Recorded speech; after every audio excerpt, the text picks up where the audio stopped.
Então, capítulo 139, Muitos já devem saber pelo meu vídeo anterior que eu amo Shingeki no Kyojin. É uma série que tem um lugar bem especial no meu coração e eu sempre irei guardá-la lá. Mas toda a história precisa ter seu protagonista, Eren Yeager. O que antes era meu personagem favorito, simplesmente não é mais. Algo aconteceu com esse personagem que, depois de refletir bastante, eu não consigo mais ver ele como eu via. Por uma causa bem simples. Ele simplesmente caiu pra mim por causa de uma cena. E hoje eu irei falar um pouco sobre esse personagem ao todo e o que aconteceu para eu não gostar tanto dele como eu gostava antes. E também falar o que eu achei do capítulo 139 bem brevemente. Lembrando que esse vídeo vai ser a minha opinião sobre ele. Se você discorda com algo que irei falar, você é mais que bem-vindo para falar o porquê nos comentários do vídeo. Sua opinião também é válida e você pode dar pontos para defender esse personagem. E, obviamente, esse vídeo vai conter spoilers do capítulo 139 do mangá de Shingeki. Enfim, eu sou Akira e essa é a minha opinião sobre o personagem de Eren Yeager.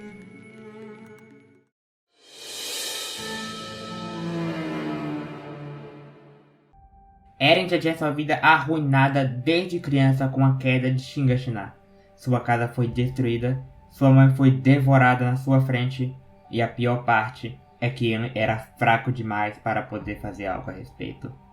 E ao decorrer da história, ele passou de alguém fraco para alguém com o poder de conseguir fazer algo. Conseguir fazer uma mudança no mundo que ele vivia. E isso por causa de uma coisa: o Titã de ataque.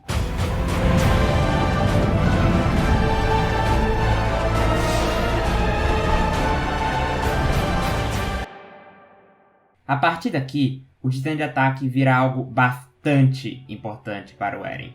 Ele usa essa habilidade para lutar contra os titãs que invadem Trost, Eni, Reiner, Bertolt. Mas aí algo aconteceu. Mais precisamente no capítulo 90 do mangá, o outro lado da muralha.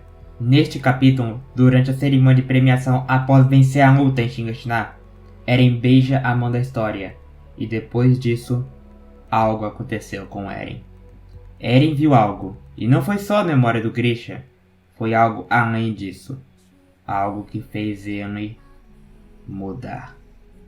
Naquele momento, ele viu parte de um futuro que estava prestes a acontecer.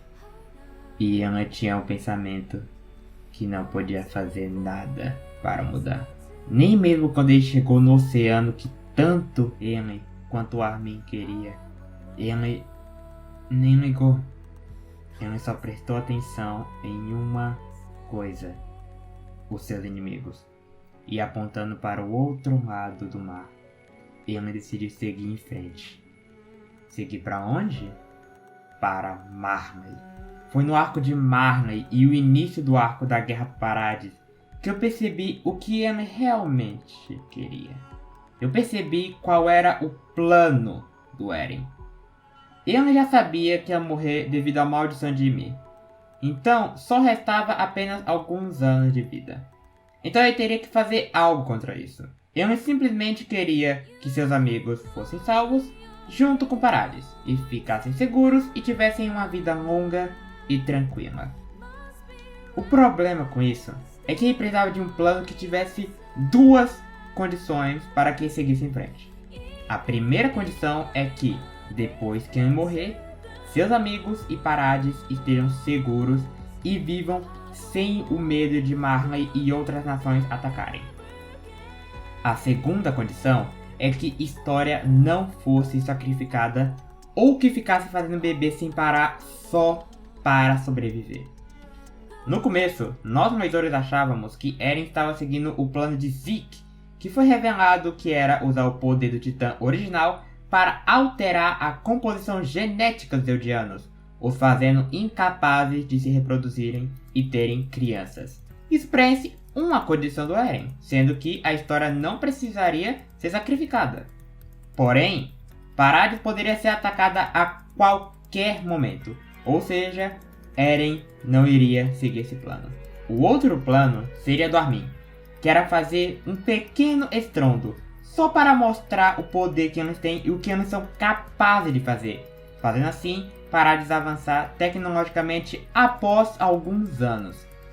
Mas isso também não é um plano bom, pelo motivo que não preenche nenhuma condição que o Eren tem em mente. Paradis poderia ser atacada a qualquer momento, mesmo com um pequeno estrondo. Marley e as outras nações ainda poderiam atacar. E além do mais, História precisaria ser sacrificada com Titã Bestial. Então, Eren não ia seguir esse plano também. E é aí que eu queria chegar.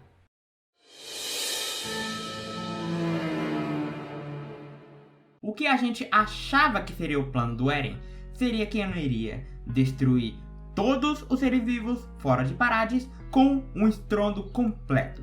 Fazendo isso, as duas condições que o Eren tinha em mente iriam ser solucionadas, já que todos iriam morrer e ninguém de Paradis ia ficar com medo de um ataque de uma nação do mundo lá fora das muralhas, né? Mas aí você precisa se lembrar o que a gente achava que seria o plano. No capítulo 139 do mangá, Até a Árvore naquela colina, Eren revela que escolheu seguir o seu outro plano.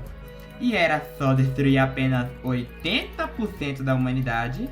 E então Armin e os outros iriam fazer um tipo de acordo, né? Mas é aí que eu tenho um problema. Esse plano dele só deixa a história não ser sacrificada. Mas e destino de Paradis? Não! Aquilo não está garantido que vai ser solucionado. Claro, o mangá sugere que o Armin e os outros vão sim conseguir um tratado de paz, mas como é que o Eren ia saber disso? É um risco grande demais para o personagem pegar.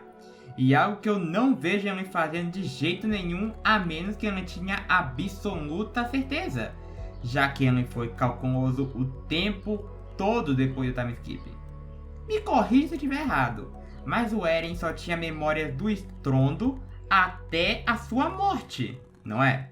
Se esse é o caso e eu estou certo, não tem como ele ter simplesmente jogado tudo fora e apostar que Paradis ia conseguir ficar em paz depois de sua morte por causa de seus amigos. Eu achava que ele tinha em mente que o futuro ainda poderia mudar, que ele tentaria ficar livre do destino, não importando o que acontecesse. Ele não iria ligar para a visão e ele iria seguir o plano que ele tinha em mente. Mas não, ele escolheu seguir o que foi mostrado e acabou por aí. E mesmo assim, mesmo se ele morreu, se ele tivesse com o plano de matar 100% em mente desde o começo, eu ainda acho que ele seria amado pelos leitores, por causa que seu personagem teria ainda uma motivação e razão para o que está fazendo. Mesmo a gente não apoiando de jeito nenhum o método de genocídio que ele escolheu, tem como entender por que ele está fazendo isso. E as suas condições que ele tinha em mente iriam ser solucionadas. E uma coisa, eu não quero ouvir ninguém falando que eu estou apenas querendo que o Eren mate todo mundo, vire uma máquina de matar. Principalmente no capítulo 131, onde o Eren se desculpa com uma criança que iria morrer no futuro por sua causa. E ele fica chorando na frente dela, desesperadamente e implorando por perdão. Aquilo é para mostrar que o Eren se tornou o que mais odiava por uma causa maior. Assim, ele se manteve 100% fiel do que eu acreditava ser o personagem de Eren Yeager desde o começo. Eu não acho que ele mudou completamente. Então, vamos falar um pouco sobre isso. Sobre ele se tornar o inimigo de todos, o inimigo do mundo. Assistam essa cena aqui antes de eu comentar um pouco mais sobre. Dizem que antes da chegada dos Titãs, a humanidade era feita de várias raças e credos, que lutavam umas contra as outras o tempo todo. Aparentemente, alguém disse na época que só seria preciso o aparecimento de um inimigo em comum para que toda a humanidade se unisse e lutasse como uma só. O que você acha dessa história? Eu nunca ouvi essa lenda. Eu diria que é uma história bem boba. Chega a me dar sono. Mesmo que agora nós tenhamos um inimigo poderoso em comum, ainda não dá pra dizer que nós somos exatamente unidos.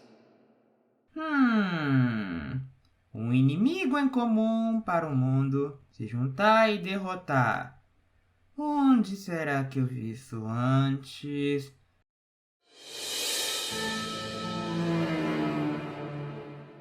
E já que estamos aqui, vamos falar da comparação que todo mundo faz, mas que para mim eu acho que é meio, vamos dizer, errada. Eu apresento a vocês Code Geass. Eu vou cruzar toda a tempestade, provar que o céu ainda é azul. As portas que se fecharam eu decidi derrubar. Ok, essa sessão vai conter spoilers de uma pequena parte de um pequeno personagem da história de Code Geass.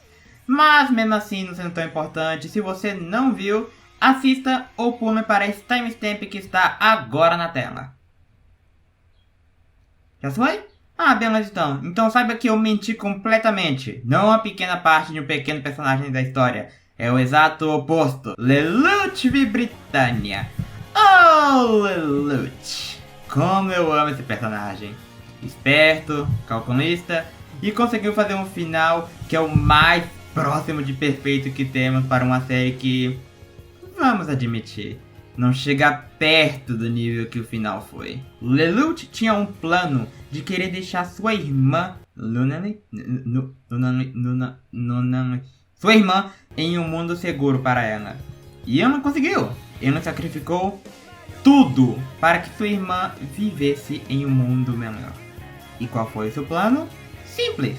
Ele fez o mundo inteiro vê-lo como o inimigo. E quando conseguiu a vitória, ele foi morto por Zero, o símbolo da esperança para todos. Mas Akira, como que está errado comparar com Eren? Não foi o que ele fez? Sim, mas também não. Sim, ele fez o mundo ficar apavorado por ele, e a aliança é feita de Guerreiro de Marley e membro da divisão, ou seja, tem uma equipe de inimigos que viraram aliados por uns segundos. Mas tem alguns defeitos nessa comparação que eu acho que é importante ser mencionado. O que eu acho incrível com Lelouch é que, depois de tudo que ele passou, tudo que ele fez para proteger sua irmã, ele teve a audácia, a coragem de machucar sua irmã para conseguir seguir em frente com seu plano. Para que a comparação fizesse sentido para mim, eu acho que Eren deveria ter ido 100% com o estrondo e tivesse a coragem de matar o Armin, a Mikasa e os outros que estiverem em seu caminho. Porque aí a determinação dele ia ser tão forte de querer paz para sua nação e proteger a história, que ele queria sacrificar tudo que estivesse em seu caminho para que a paz reinasse em sua nação. Exatamente como Lelouch. Mas não foi o que recebemos.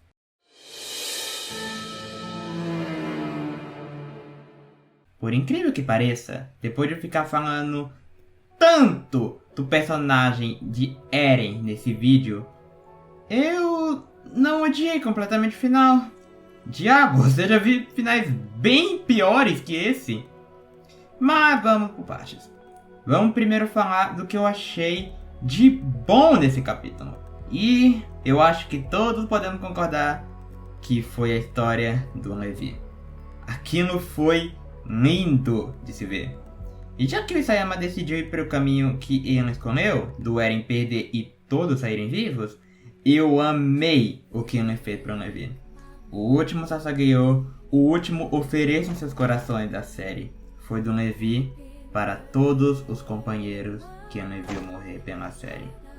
E eu quase chorei lendo. Amando ou odiando o final, eu acho que podemos concordar que o Levi conseguiu se manter um personagem incrível.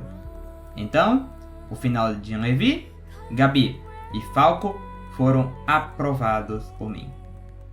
Agora, vamos falar do oposto. Eu acho que a pior parte do capítulo é, sem dúvidas, a conversa entre Armin e Eren. Pelo motivo que eu acho que todo mundo já sabe, né? Eles falaram algumas coisas que não fazem muito sentido para os personagens falar ou fazer. Como já o falado plano do Eren de matar só 80% da humanidade, e a revelação que me estava apaixonada pelo Rei Fritz. E antes que digitam suas explicações, deixa eu falar primeiro. Eu reli a história de Ymir. Eu reli. E não teve nenhum momento que eu iria considerar ser o começo de uma síndrome de Estocolmo. Para quem não sabe, essa síndrome faz com que a vítima de um relacionamento abusivo sinta empatia e amor pelo seu agressor. Tinha a chance de ser o caso, mas não teve um momento que o Rei Fritz fez algo que seria considerado amor ou empatia nos olhos de Ymir. O máximo que eu consegui ver é o fato de ela ter poupado sua vida para se tornar mãe das 3 crianças, mas... Sério? Foi isso o motivo de criar essa síndrome? Eu sinceramente não consigo ver essa sendo a razão para conseguir essa síndrome, Isayama. Eu acho que poderia ter tido mais cenas para mostrar o que poderia ser isso, sabe? Sei lá, talvez o anime possa mostrar mais cenas que possa melhorar o final, ou alterar eventos, que nem aconteceu com o mangá, com a parte 1 da 3ª temporada do anime. Mas enfim, vamos concluir o vídeo agora.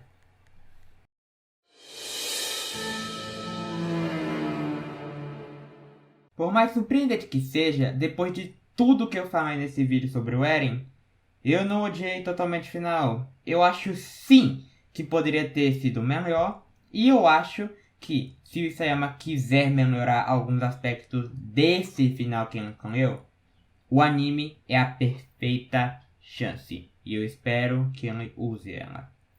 O final pra mim tem uma nota 6/10. Eu achei que foi acima da média sim, mas eu não acho que era o final que Shingeki no Kyojin merecia, pela obra-prima que eu achava que ele era.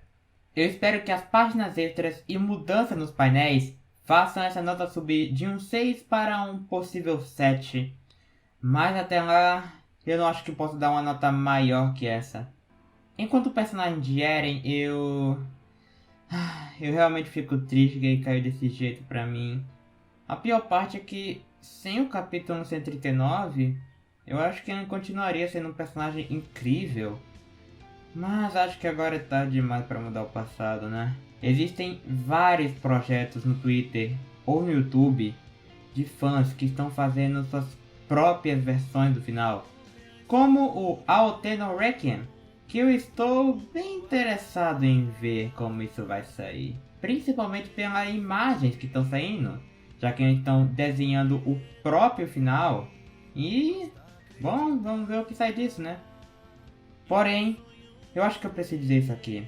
Que falar pro próprio criador mudar seu final com uma campanha ou mensagem xingando o Isayama no Twitter seja algo nada legal de se fazer. Se forem para fazer o próprio final, tu é livre para fazer isso, é uma fanfic.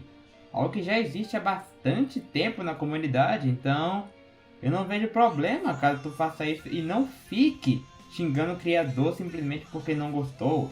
Se vocês discordam com algum ponto que eu fiz no vídeo, eu iria realmente gostar se vocês comentassem, para a gente ter uma discussão saudável e sem nenhuma guerra. Isso é só uma série, um mundo fictício. A gente não precisa se matar só por causa que uma pessoa tem uma opinião diferente da outra. E se tu gostou do final, parabéns, não tem problema nenhum. Pode continuar a gostar à vontade, eu respeito a sua opinião. Esse vídeo só foi feito para eu expressar o que eu sinto agora sobre o capítulo 139. E por último, eu agradeço ao Isayama pela história que ele deu. E eu consigo respeitar ele como o autor que fez a história que queria. Mas eu também tenho a liberdade de criticar a sua obra. E como fã da série, eu queria que ela fosse perfeita até o fim. Mas, enfim, obrigado Hajime Isayama. E a todos que assistiram até aqui, ofereçam seus corações.